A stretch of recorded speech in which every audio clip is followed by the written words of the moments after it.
Kagaya nga po ng napag-usapan natin bago pa mag-umpisa ang Game 1 ng 2025 NBA Finals, marami ang nagsilabasang balita. Yamado dito ang Oklahoma City Thunder dahil bukod sa hawak nilang home court advantage, sila rin naman ang mas malakas ng koponan at mukhang napatunayan nito ng OKC sa umpisa nang lumamang agad sila ng double digit gamit ang kanilang napakagandang depensa na siyang nagpuwersa sa Pacers na makakuha ng 20 turnovers.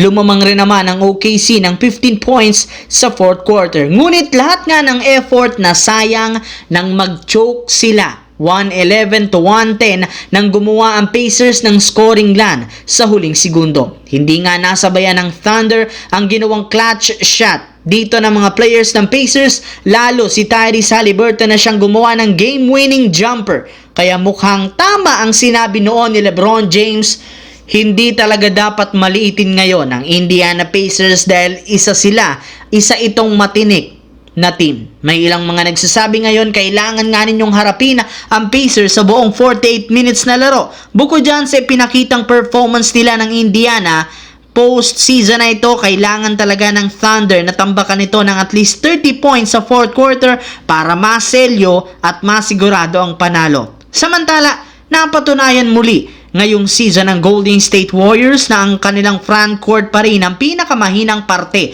ng kanilang team na siyang pinupunteriya ng kalaban. Hindi nga sila nakakadepensa, nakakagalaw ng maayos dahil sa walang sentro. Bali, umaasa lang naman sila sa undersized big man as Draymond Green na parati rin namang na-outplayed sa painted area. Kaya suggest ng mga analyst kumuha ng isang lehitimong sentro para kina Stephen Curry. Pero kahit anong pilit ng mga fans at front office sa analyst nito, matigas pa rin ang kanilang ulo dahil base sa balita, mas priority ng team na kumuha ng isang point guard.